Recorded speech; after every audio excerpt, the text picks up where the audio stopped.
Poderes de la mente. El tema de hoy habla respecto a las capacidades mentales. Es uno de mis temas regalones. ¿Por qué?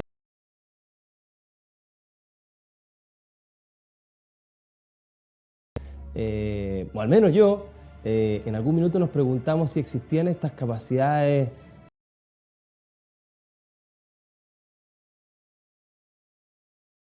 o facultades que de repente uno ve en las películas, en la televisión, y ha crecido inclusive viendo cómics respecto a todos estos super X-Men o personajes con habilidades extraordinarias.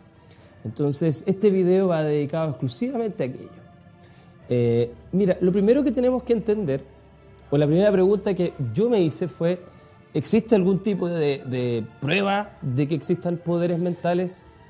Y bueno, existen ciertas pruebas respecto a ciertas habilidades o ciertos fenómenos que podríamos llamar relacionados con esta categoría. Parapsicológicos también es otra palabra que se ha usado antes. ¿Y cuáles son?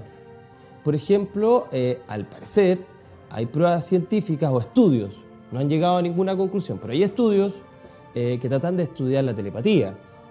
Otro tipo de poder mental que se ha intentado estudiar es la visión a distancia.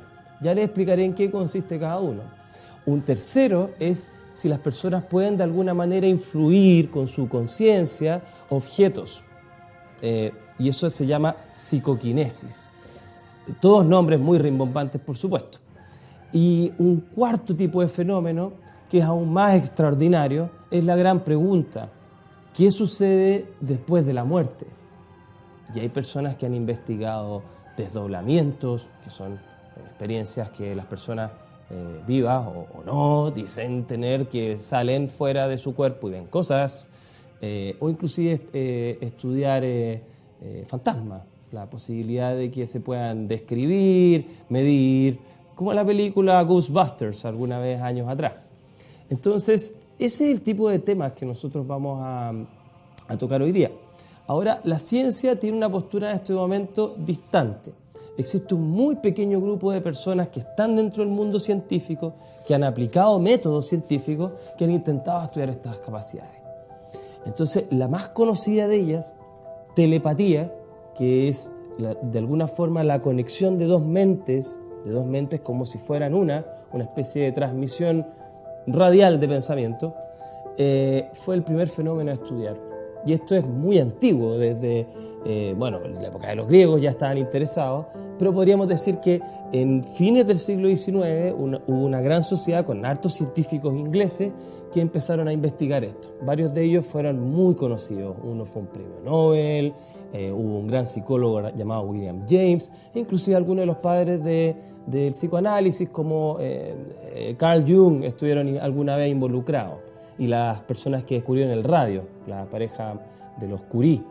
Entonces, esa habilidad de la telepatía a ellos les fascinaba en esa época y trataron de medir mediums, personas que supuestamente se dedicaban comercialmente a esto, que trabajaban con este tipo de habilidades. Y en ese momento descubrieron el primer obstáculo de la ciencia para acercarse a estos poderes: el fraude. Hay muchas personas que se dedicaban a eso, que utilizaban habilidades, que utilizaban trucos, y que de cierta manera eran capaces de engañar a personas sumamente capacitadas y educadas, pero que no tenían esa formación en este tipo de ardides o malas prácticas. Entonces empezó a perder interés ese fenómeno, junto con el fenómeno de estudiar la posibilidad de que estas personas pudieran canalizar seres, lo que sea ello.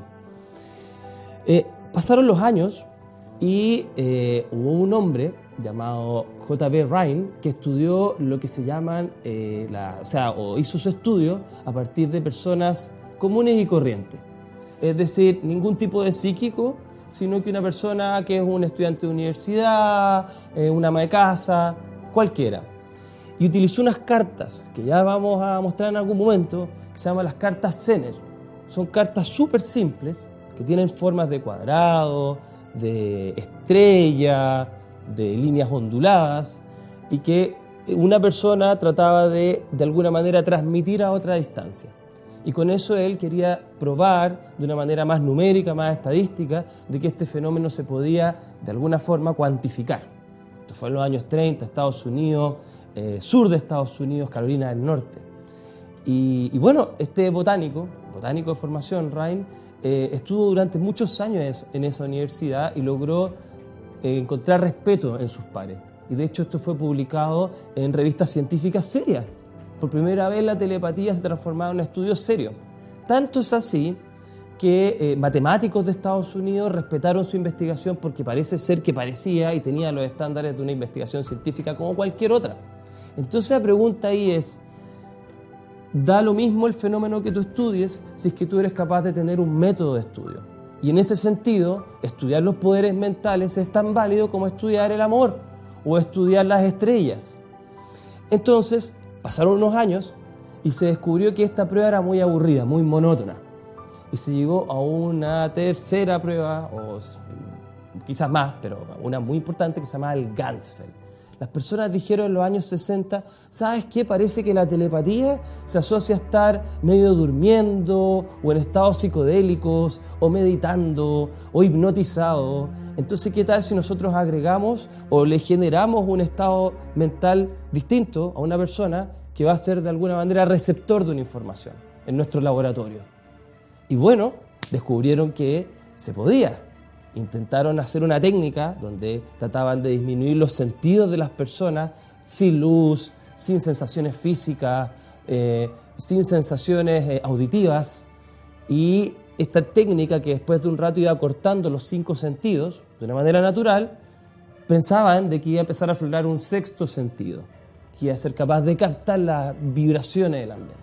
Entonces esta prueba llamada Ganzfeld, del alemán Campo Total, fue una prueba científica muy estudiada y hasta el día de hoy está en muchos libros de psicología, donde muchas personas comunes y corrientes, a través de esta inducción de un estado alterado de conciencia, fueron capaces de determinar imágenes a distancia que estaban tratando de ser enviados a ellos o a ellas.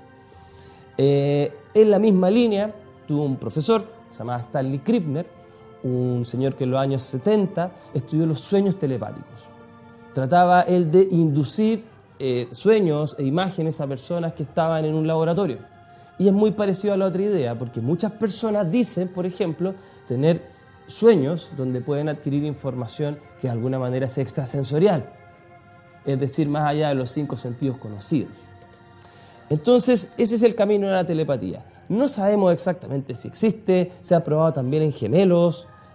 Se ha visto que la actividad de los cerebros al parecer de alguna manera se sincroniza. Si yo veo una luz parece que el cerebro del otro también se activa. Muchas cosas muy interesantes, pero no ha llegado a una convención científica. Es decir, no todos los científicos están de acuerdo que esto es una prueba definitiva, que es la única explicación posible a estos hechos. Pero sí, el hecho de la transmisión de pensamientos es uno de los grandes fenómenos que estudia la parapsicología o la ciencia del poder mental. Un segunda área que ya les algo mencioné, se llama clarividencia o visión remota, que es la idea de que tú puedas ser capaz de entender cosas, objetos que estén a distancia, más allá de tu vista, una segunda visión. Y esta segunda visión ha sido estudiada con otro objetivo. Los objetivos de la telepatía son objetivos más psicológicos en la mayoría de los científicos que la estudiaron. Los objetivos de la visión remota fueron objetivos militares. Personas de Estados Unidos y de Rusia, en la época de la Guerra Fría, intentaron utilizar esta posible habilidad de ver a distancia para descubrir bases secretas militares. Y por descabellado que parezca, están los informes, están desclasificados hoy día, y estos eran mandados a pedido a universidades norteamericanas. El caso más conocido es el de la Universidad de Stanford, una universidad muy grande en Estados Unidos, donde en los años 70 la CIA, la Agencia Norteamericana de Inteligencia, les pidió a 2 físicos, Harold Puthoff y Russell Targ, que estudiaran la posibilidad de estos espías psíquicos. Y bueno, ellos en su laboratorio recibieron este fondo, se involucraron en esta aventura, que era totalmente distinto a lo que ellos hacían, que era investigar partículas y láseres, y descubrieron una serie de sujetos, la mayoría de ellos militares, que parecía que tenían esta habilidad desarrollada. Y a partir de eso, el instituto generó un proyecto que se llamó el Stargate. El Stargate era un proyecto que intentaba reclutar, investigar y utilizar detectives psíquicos. para poder ver bases terroristas, para poder ver objetivos de Unión Soviética, e inclusive tratar de indagar el espacio. Llegaron a algo tan extraño como llevar un psíquico que se llamaba Ingo Swann a que tratara de ver cómo eran las zonas, las caras de Marte, satélites de Marte, inclusive más allá. Entonces, ¿qué es lo que sucedió? Estados Unidos pagó un montón de dinero en estos científicos y en estas personas que supuestamente tenían estas capacidades.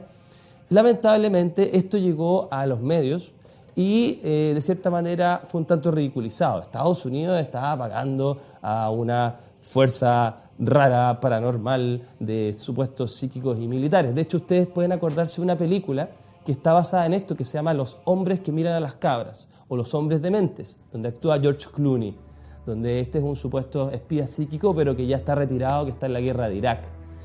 Así que sí, esto fue un poco de controversia, un poco de ridiculización al ejército norteamericano, y por ende bajó el perfil de estas investigaciones, que si bien tuvieron algunas pruebas, nunca pudieron demostrar la existencia de esta clarividencia.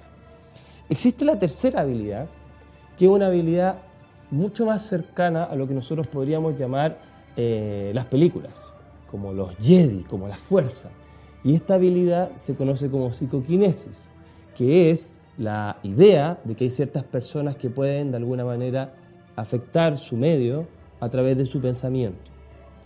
Esto es cosas tales como personas que dicen doblar cucharas o llaves con su mente, personas que dicen afectar el movimiento de objetos a distancia, cosas así.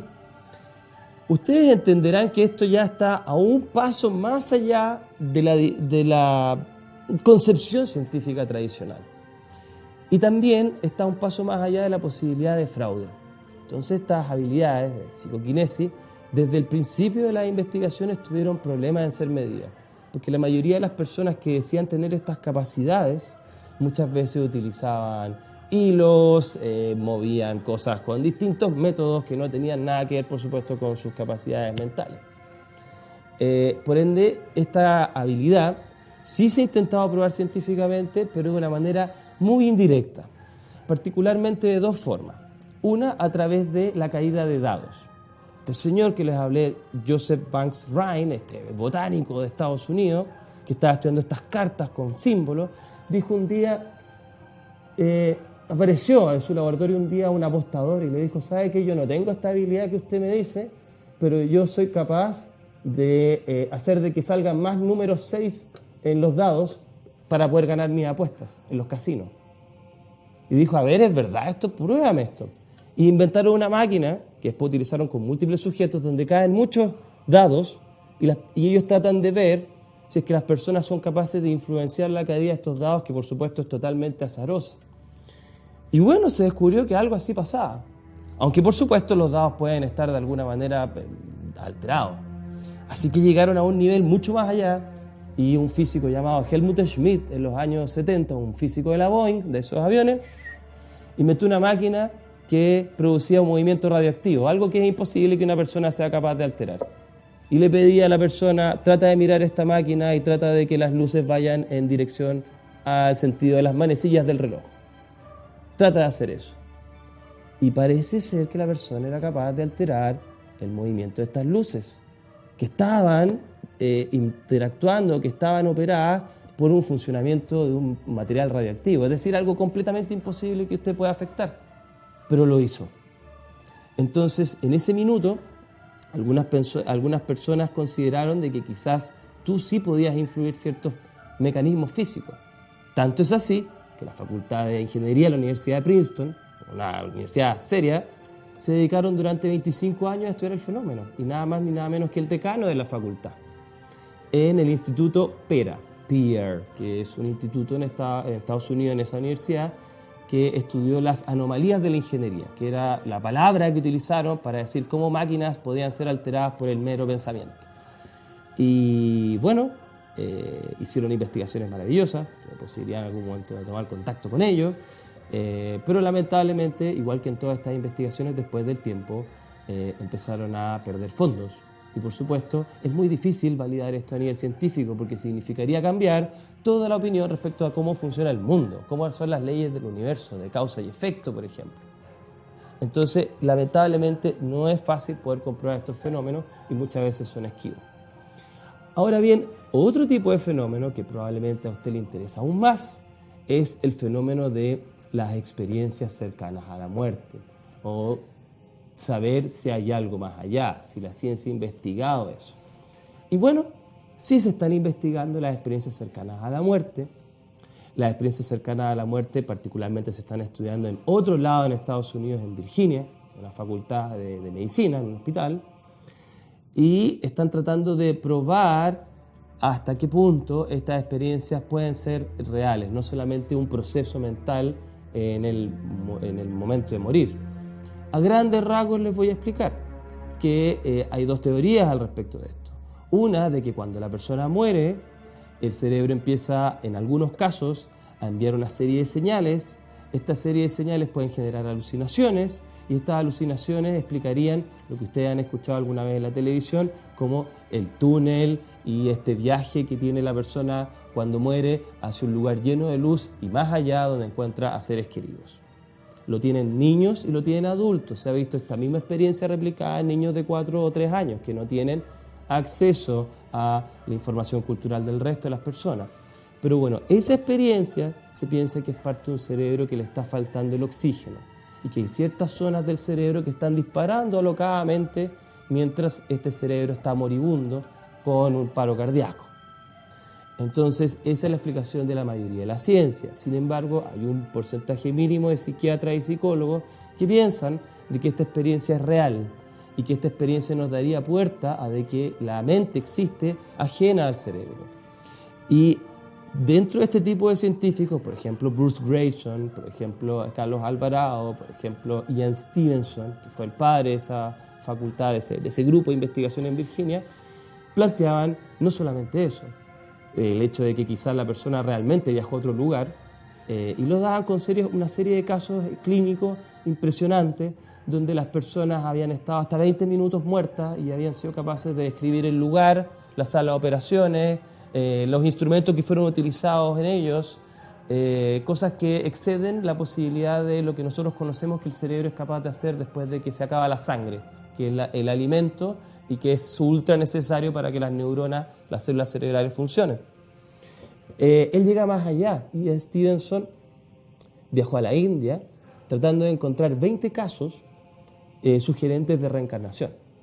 Este psiquiatra llegó más allá a pensar de la idea, no solamente esto es real, sino que usted va a volver a vivir en otro cuerpo o tiene información de otra persona. E investigó niños que tenían 4 hasta 7 años. Y encontró 20 casos de niños entre 4 a 7 años en zonas de Asia que describían muchos detalles respecto a su posible vida pasada y que también tenían cicatrices que tenían relación con la causa de muerte de la persona que ellos habían descrito ser. Entonces Stevenson se afirmó de las experiencias cercanas a la muerte, se afirmó de las experiencias de reencarnación para tratar de probar científicamente la existencia del alma, lo que es algo, por supuesto, muy, muy increíble. Existe otro tipo de experiencia que es muy similar, que quizá otro día hablemos en detalle, que se llama experiencia fuera del cuerpo. Pasa en personas que están cercanas a la muerte y pasa en personas que no, que es la sensación de salir del cuerpo, mirarse de afuera y poder tener una especie de acceso a una realidad circundante paralela. Parece ser que los mismos mecanismos cerebrales en ciertas zonas, que en otro día puedo detallar, están operando, porque hay personas que pueden inducir estas experiencias. Bueno, y la última, que no es menos importante, es, ok, y entonces se ha probado la existencia de esas energías, cuando hablamos de estas posibilidades post-mortem, y lo que se ha logrado tratar de hacer en los últimos 100 años, desde estos estudios ingleses, es tratar de describir las alucinaciones de los vivos, es decir, personas que ven fantasmas. ¿Qué tipo de personas son? ¿Son personas esquizofrénicas? ¿Son personas adictas a una droga que les genera esto? ¿Son personas comunes y corrientes? ¿En qué condiciones lo hacen? Y al menos en el año, a fines del siglo XVIII, en 1895 más o menos, la Sociedad de Investigaciones Psíquicas inglesa hizo un censo de 20.000 personas, donde encontró aproximadamente 200 casos donde no se podía explicar por intoxicación, por algún tipo de enfermedad mental, lo que estaban viendo.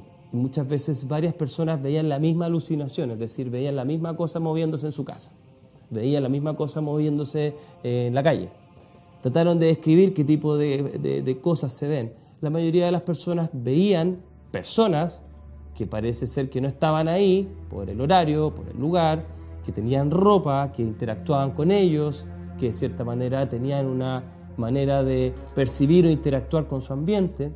Es decir, ellos describieron en esas épocas que la posible existencia de fantasmas, solamente escuchando los relatos de estas personas, sería parecido a una persona y sería una inteligencia externa a ellos. Y sería posible de ver por varias personas al mismo tiempo. Eso, por supuesto, es muy interesante. Se estudió muchos años después con muchas encuestas y se descubrió que hay personas sanas psíquicamente que ven este tipo de fenómenos. Ahora, la explicación de ello aún es un completo misterio, pero sí se han encontrado miles y miles de casos en personas que inclusive varias al mismo tiempo han descrito el mismo fenómeno. Ahora sí, en el otro mundo las personas usan ropa o no, me llama la atención, porque parece ser de que estos objetos o estos elementos tienen características muy similares a un objeto común que tú pudieras estar observando. Por ende, la investigación de este tipo de fenómenos, particularmente de los fantasmas, es la que genera más reticencia en el mundo científico. Se han hecho un par de estudios más que quiero mencionarles, que son fascinantes, en Inglaterra, donde un científico, Richard Wiseman, ha intentado detectar campos energéticos en un castillo en Inglaterra y llevar a personas a que traten de describir sus experiencias ahí.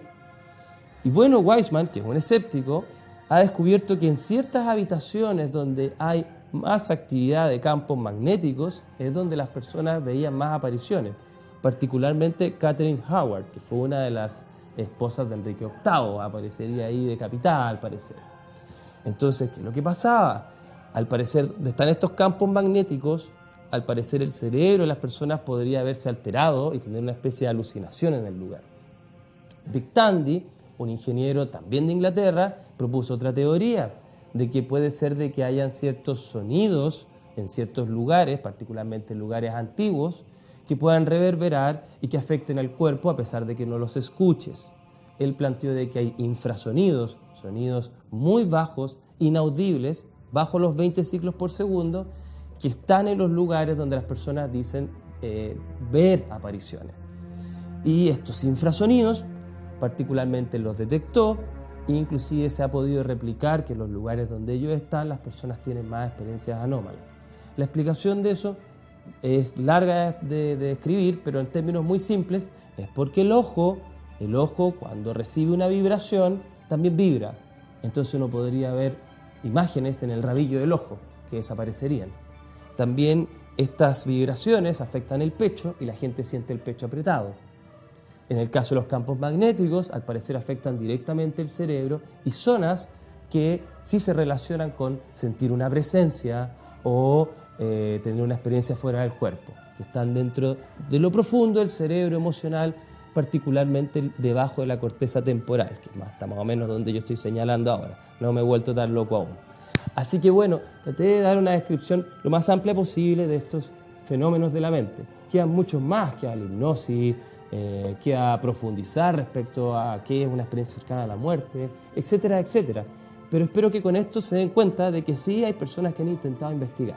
Si quieren saber más al respecto, ustedes pueden entrar en, por ejemplo, la Parapsychological Association, yo no sé pronunciar bien, trate usted de identificar la Asociación Norteamericana, avalada por la Asociación Norteamericana del Avance de la Ciencia, que tiene académicos, 200 o 300, que estudian el fenómeno y que tienen credencial y que hacen estudios científicos respecto a todos estos fenómenos que hemos mencionado hoy. Esa es quizás probablemente el área más seria. O también puede googlear psicología anomalística, que también es la palabra en la psicología cuando utilizamos el estudio de estos fenómenos. Muchas gracias, que estén muy bien y nos vemos en otro video. Hasta la próxima.